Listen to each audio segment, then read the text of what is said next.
Hello and greetings. My name is Tony Hang from Pdoc Films or Pdoc Podcasts. I am very excited today to present a second edition of the Grainbelt interviews.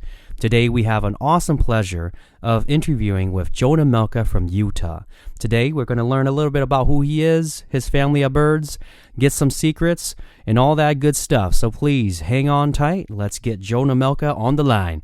Thank you guys for joining once again. Please subscribe to my YouTube channel, like me on Facebook so you can continue to learn more about these awesome people, interviews about all sorts of pigeon breeders, and you get to firsthand go to pigeon auctions.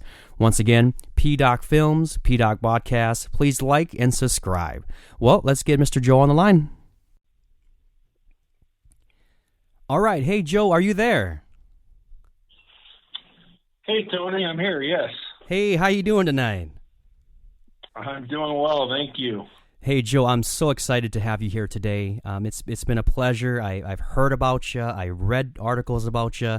I've met you at Vegas on Gala Day. We were there. It was one heck of a time, and I'm very excited to have you here. I just want to, before we get started, I just want to thank you for your time. And I'm pretty sure all the listeners out there, they're also thinking the same thing like me.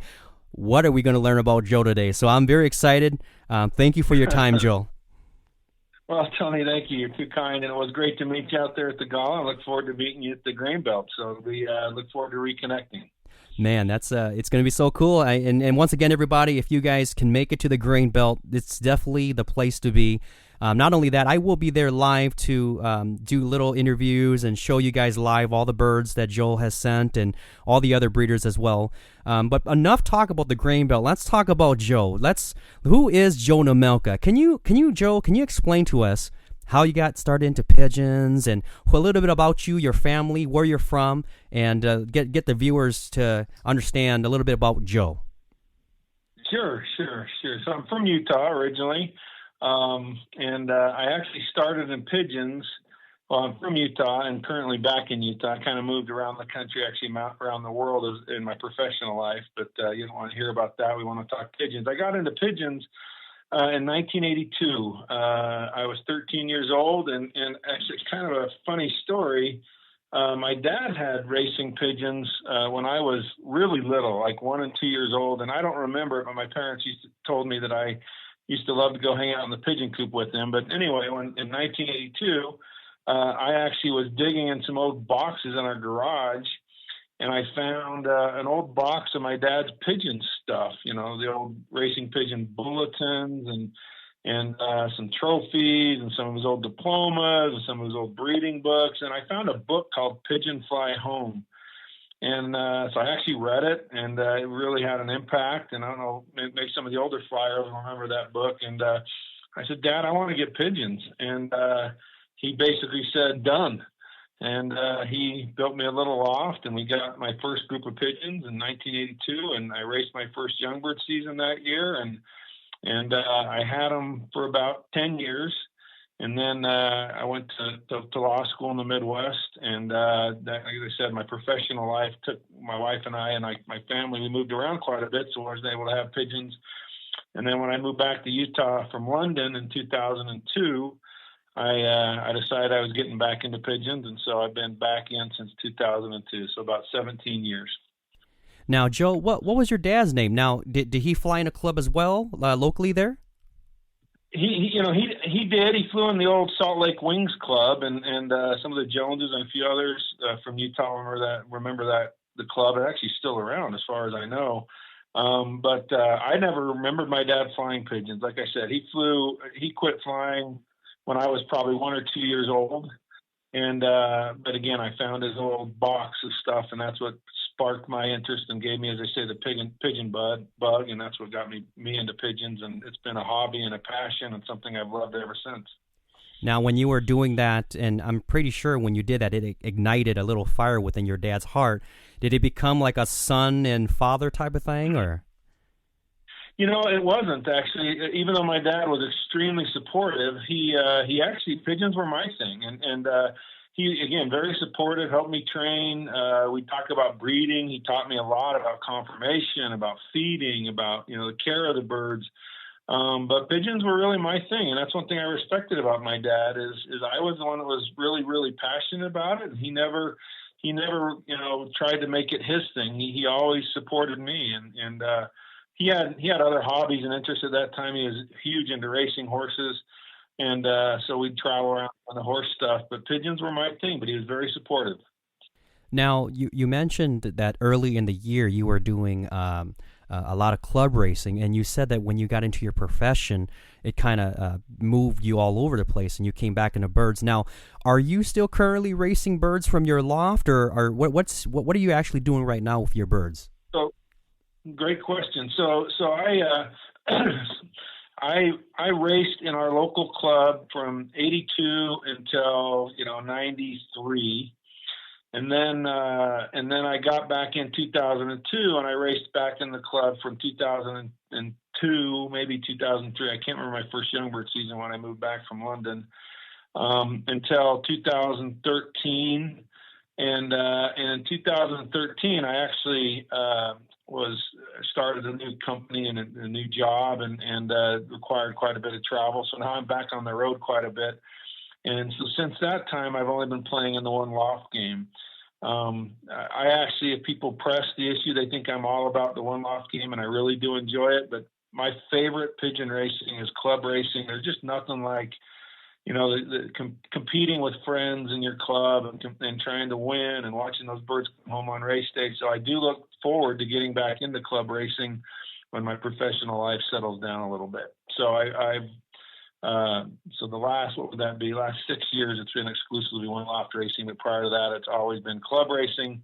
And probably, I think I started in 2008, 7 or 8, getting in the one loft game a little bit. Beautiful. I think this brings up an excellent point, because a lot of us, and this is where, like, I think a lot of the pigeon fanciers, especially the racing guys, are going to kind of divide when I talk about this subject. But a lot of the newer generation, they're really busy, and especially with their work, their lives, and their kids, and they're starting out a lot younger, and they're resulting into one loft racing. So it's kind of cool how you talk about both, like that your heart and passion is flying all the loft racing, but because of work and time, you're basically committed to one lofts. But as a retirement plan, hey, let's go back into racing. That's kind of the game plan. Is that correct?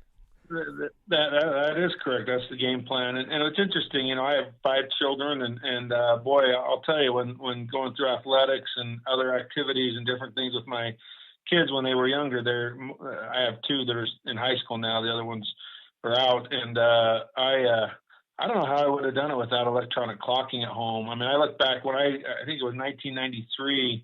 My wife was up clocking my 600-mile birds for me because I was at work. And I just don't know how many individuals in our life we could expect to sit there all day waiting for a bird to come home to pull that counter mark off. But, my wife did that, and I sure appreciated that from her. But, yeah, today with our lives and our schedules and our busyness, I'm so grateful for electronic clocking. But I also recognize that one loft does provide an avenue for those of us that want to participate that just don't have the time to commit to competing in the local races. So there you guys have heard it from the first-hand man, is you can still enjoy pigeon racing without actually flying, which is kind of cool. Breeding is a passion within itself. And speaking of breeding, let's talk about Joe Nemelka's family. When we talk about the Nemelka family, Joe, can you tell us about your family of birds? Where did you get them from? How did you originate this family of yours? And explain, when I say your family, tell us, Joe, what is your family? Well, I guess it's the way you say it, my family. I mean, I feel like I'm building my birds off the back of those that I acquire them from and continue to acquire them from. So I know some people like to call their birds their name. I guess mine are Nemelka birds in many circles, but I still call them based on who I got them from. So when I got back in 2002, actually in 2001, when I was in England, I made friends with some pigeon flyers over there and went to Blackpool and started to track some birds that were doing quite well over there. And I fell in love with the Van Morsel Janssens. The Van Morsel hen was one of the top racing hens, Holland has ever known, especially on the sprint distances. But if you know her, her nestmate was Goldfinger, which was also an amazing racer. And then there's Goldmine and Golden Wonder, and there were all these super pigeons from that family of pigeons that Pete Volk and Pete Rietvink had, and I just fell in love with them from the consistency and the success of that strain. So I thought I got to get me some of those when I start back in. So I bought a few at Blackpool, and then I worked with the Mazzarella family to buy a few more from Luella. And so that was my core. My foundation were 8 Van Morsel pigeons. And then as an afterthought, when I was talking with one of the Mazzarella sons, I said, hey, look, can you throw a couple of those DeSmarg, Arden, Invincible Spirit Ardens in there? I said, it'd be fun to try a couple of those. I don't know if people remember Invincible Spirit was the most expensive pigeon in the world at the time. And then the DeSmarg pigeons, DeSmarg 1 and 2, were tremendous Barcelona pigeons. And so he threw 2 in there, a cock and a hen, both dark chicks. And so my foundation was the Van Morsel Jansons and these two Jan Ardens.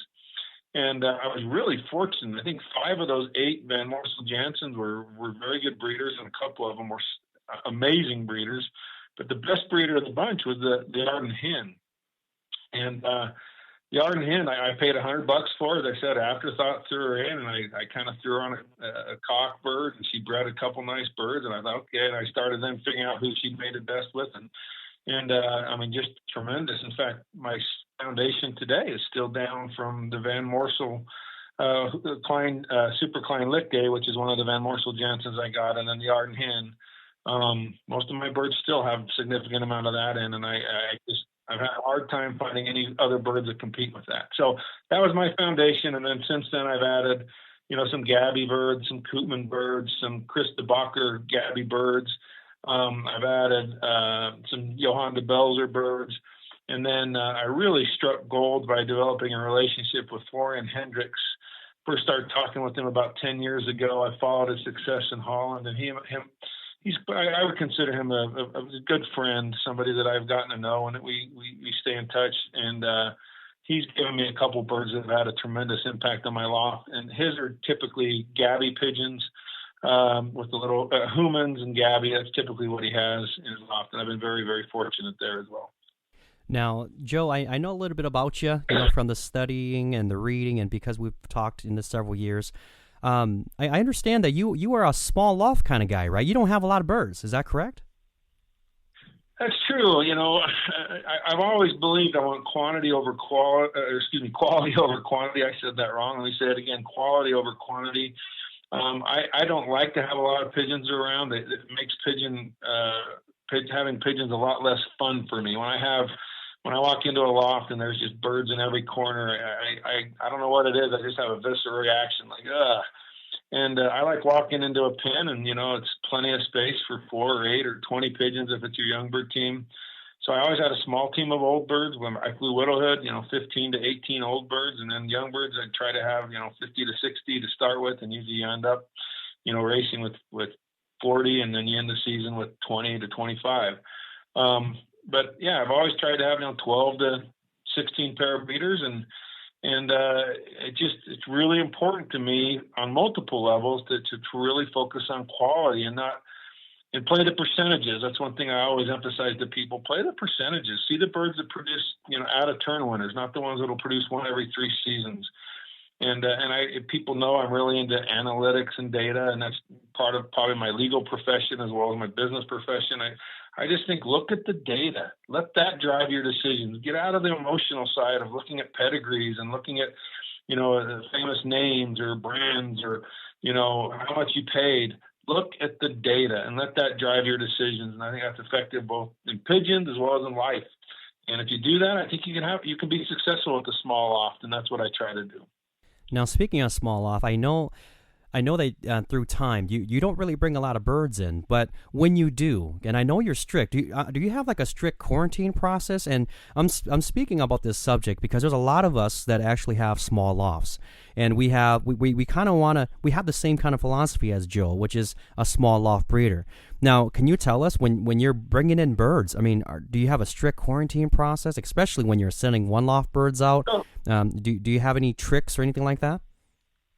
So, I guess you're asking multiple questions. I'll start with one. I try to bring in one or two birds a year, and then typically I'll have one or two that may be successful in the races that I'll keep. So I figure I'm turning over, about 10 to 15% of my breeders every year. And what I do is when I bring it in, I'll usually mate it to one of my better cocks or my better hens. I won't mate it to my best because I don't want to waste a year. The other thing that I do is I do have those individual breeding pens. So if I bring in a hen, I'll actually often float one of my newer hens to one of my better breeder cocks, and I'll really test them. With imports, one thing I will say a little bit, if I get an import, I usually give them a first year pass, I call it. It's very rare. I don't know what it is with the import process or the reacclimation to a new area or what. It's very rare when my first year I bring in an import and it produces much for me. So I usually give them a first year pass, but then I give a bird 1, maybe 2 years to really produce something. If they don't produce, they're eliminated. And I've eliminated birds that all of a sudden I'll have people call me or something successful will happen. And I'm like, I probably shouldn't have eliminated it. But again, it gets back to small numbers, high percentage, and I just am really a hard grader. In fact, Florian Hendricks, when I talk to him, he's even harder than I am. He's very, very critical of his breeders. And if they don't start producing pretty much immediately, they're gone. And I think that's one of the reasons he's found success. So for the small off breeder, I don't think you can mess around with birds that aren't performing. You can't give them 2, 3, 4 years. And what if I try this mate? Or what if I do that? They really need to quickly produce. So that's the way when I bring birds in. And I do really try to do research, getting back to let the data drive the decisions. When I bring a bird in, I feel like the parents have produced winners or the parents have been winners themselves. I don't like pedigrees that say bred for stock, bred for stock, bred for stock, and haven't raced in 2 or 3 or 4 generations. I mean, you may get a great one, and the Arden hen actually was bred for stock for about 3 or 4 generations, and she's the best I've ever had. But again, playing the percentages and let the data drive your decisions. So that's the way I do it with that. You asked a question about preparing the youngsters. Health. For me, if in club racing and in one-loft racing, your breeders have to be healthy. Your young birds have to be healthy. I think it's critical now to vaccinate them. The young birds prior to sending them one-loft races, potentially vaccinating them twice. There's just so much to be said for allowing them to build up their immunity, helping them do that before they're exposed to other birds that may not be healthy. So it's just health is so critical. Aside from all the other variables with respect to the quality of your breeders and the quality of your feed and the medications and the vaccinations and the vitamins and everything else you do, they just have to be healthy. And that'll really go a long ways to being successful in these one-off races. Now, I know we can get really touchy into that subject because it could probably be an hour-long subject on just health. But are you a more natural type of guy? Do you usually run your breeders through a system before you breed them, or can you just touch a little bit about that? Great question as well. Getting back to building up their natural immunity, I do very little medication. In fact, absent something, I will send samples to vets and try to understand if I got an issue, coccidiosis, circo, or anything. And I haven't for a long time, thank heavens. And my birds are not on the ground. They're on raised floors, so worms shouldn't be an issue because, worms, in order for that to be a continual issue, they need to have access to those droppings. So cankers is something I'm always very conscious of. I give my breeders a canker pill. I vaccinate my breeders in a month and a half, 6 weeks prior to breeding them. I vaccinate them. I then give them a canker pill about a week and a half before mating them up. And then sometimes during the breeding season, depending upon how they're looking, I may hit them with some canker medication in the water just to help that, because stress and other things could increase the amount of canker that those birds should have. But other than that, I do very little. Again, if I raced, it'd be a whole different ballgame. If I was racing in the club, I would absolutely be using medications to try to continue, respiratory and all the other issues you're trying to battle when you're racing in a club. But when you're breeding for one-off races, I think that natural immunity is critical, and you really need to help them with the vaccination. I think that's just a reality of our sport now. That is very true. Very true. I love to hear that. So it's all coming together. You have, like you said, natural selection, just quality, and then second, health runs with the quality. And so it's all that's amazing. Small loft, it's just quality and health. Is that correct? That's correct. One thing I do think is important, and I know some people may disagree with me on it, I do think it's important to allow your breeders to rest. And I know people that breed their breeders year round. But for me, I think it's critical when, and part of it gets back to Mother Nature. Let your breeders rest. Let them breed, breed them enough to get what you need, and then let them go through the molt and rest and just sit and get healthy and recuperate. I mean, it takes a lot out of them, in my opinion, to be, laying eggs, breeding youngsters, feeding youngsters. And some people say, well, my best birds don't feed youngsters. I just pump them all out. Well, I still think there's a lot to be said for the mating and the driving, as well as just the seasonality of a pigeon's reproductive life cycle. So I think it's important to let your breeders rest in the off season. I really do. I know people may disagree with me, and most of the people that I see doing it are selling a lot of pigeons and promoting a lot of pigeons to sell, and that's their motivation, and that's fine. But I think if you really want good quality, healthy youngsters, let your breeders rest in the off season. I also agree. I mean, that's just to give them a little break to recoup. It's a lot of work, especially feeding the youngsters and whatnot. And I truly agree. Now, speaking of youngsters, I'm just going to ask a really quick question, maybe a little tip here. I know that you send birds out to one lofts, kind of going back to the beginning of your origin story. I know you send a lot of birds to one lofts. I know that you even do a lot of the South Africa races. Can you just give us a little tip? What do you do when you prep your young birds to send out? Can you tell a little bit about that for one lofts and whatnot? Sure. And I'm constantly evaluating that. So if you ask me this year, you may get a different question. If you ask me last year or ask me next year, again, constantly trying to improve. And I'll touch on Africa. I was huge in Africa for many years. I actually haven't entered Africa for the last 2 years, South Africa. A couple reasons for that with respect to the rules and some changes and the cost and also the opportunity cost with respect to the quality of the American races. I mean, you look at the Hoosier. What a tremendous race from a worldwide standpoint, from a prize money and a size standpoint. I just am like, am I going to send them to Africa? I'm entering the Hoosier. Well, Hoosier's local. It's easy to get your birds back. It's just, so I stuck with that. I still think Africa is the greatest race in the world. It's certainly the most prestigious. But I think the Hoosier, if they can have, this year's been a rough year, but if they can have a couple good years, I think they'll be right back on top and potentially may become the most prestigious race in the world. But how do I prepare them? One thing I did a little more this year is I let them get a little older. I actually like to see them drop 1 or 2 flights prior to sending them to the lofts. Again, letting them get their immunity up, letting them mature. I also I wean them a little bit younger than I think a lot of other people do, because I want them to figure that out on their own, to gain the confidence of drinking and eating on their own prior to sending them to the races. Again, it's health. I give them a canker pill when I wean them. They've already been vaccinated when I wean them, at least once. Sometimes I'll vaccinate again before I ship, depending upon the age. But I think if you can let them get a little bit older and they're healthy, and that's something else. I get discouraged when I hear some of these one loft managers talk about a box of birds they receive that they can just obviously tell aren't healthy. I ask myself, why would the breeder send them? Why is he wasting money? It just doesn't make sense. So, let them be old enough and let yourself be sure enough that they're healthy before you ship them. It'll save you money. It'll save you heartache, and it'll save everybody in that loft heartache as well, just to make sure they're healthy. Those are some excellent tips, and definitely, guys, if you guys are out there writing these notes down, make sure to take that down. Those are some great advices. But the last question of the day here is, I know that Joe is going to be at the Grainbelt. He's going to be speaking. He's going to be talking about some of these subjects, answering questions and whatnot. But the cool thing is this. All these guest breeders that are coming in are bringing in birds. And Joe, can you just tell me a little bit about some of the birds that you're bringing in, how many you're bringing in, and just tell us a little bit about these birds, and let's go from that.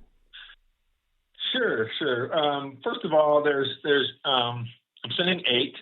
Again, I just don't have the numbers to send more than that. I'm sending 8. I sent 3 to Pippa today or yesterday for a Pippa auction that Frank McLaughlin asked me to participate in, and I sent 8 here, and that's basically it. I've donated a couple birds, and I'm out for the year because I just don't have a lot of birds.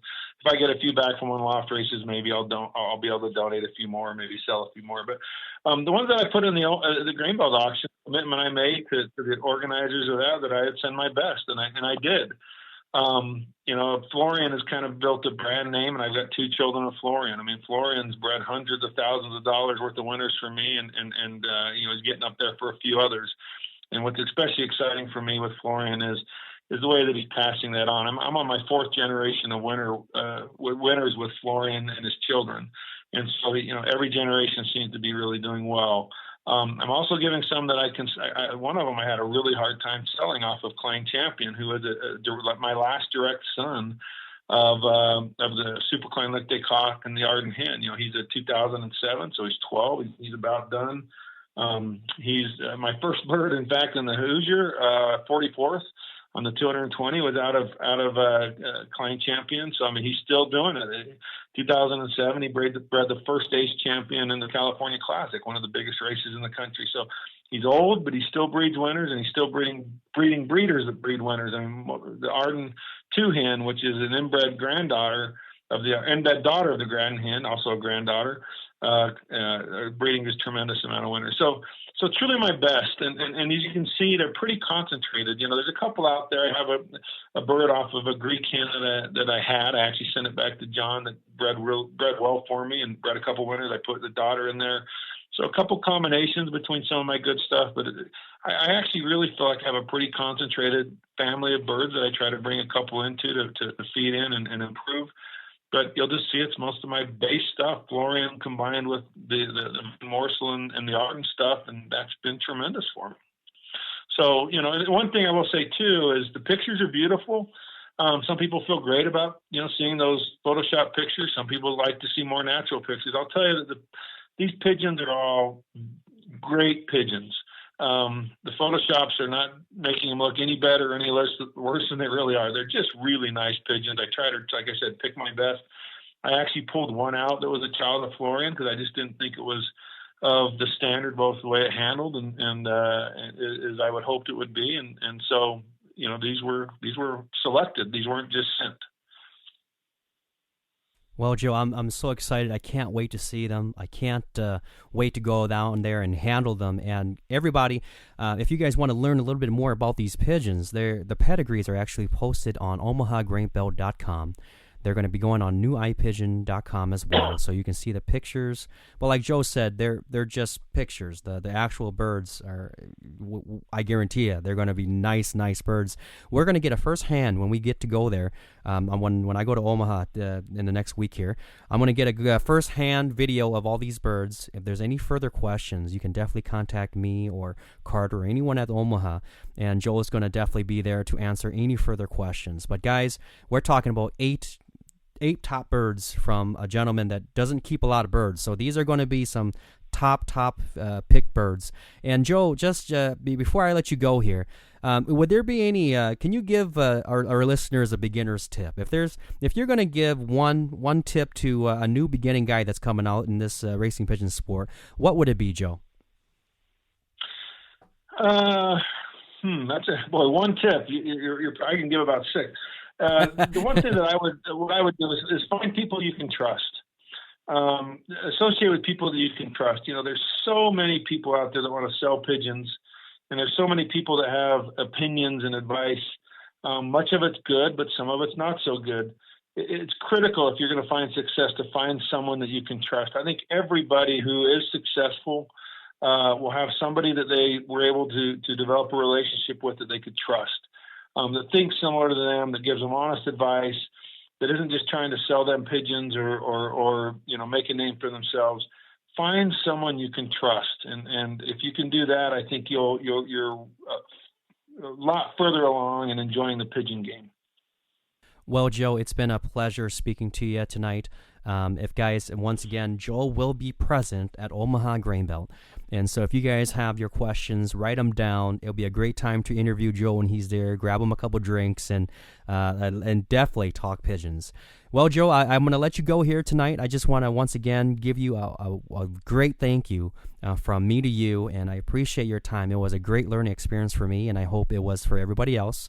And I can't wait to see you again, Joe. Thank you, Tony. I really appreciate it. And if anybody has any questions, feel free to reach out to me as well. I love talking pigeons. It's something that is truly a passion and developing relationships. So please, if anyone has any questions, I'm happy to do my best to answer them. And Joe, so if they review these pedigrees and they're like, you know what, I got this itch, I got to talk to Joe. Am I able to give your telephone number out to the public? Can they call you personally? Absolutely. I think it's on the pedigrees, if I'm not mistaken, so they can grab it off the pedigrees, or you can put it in this. No problem either way. In fact, I'm looking right now. It is on my pedigree, so 801-358-5094.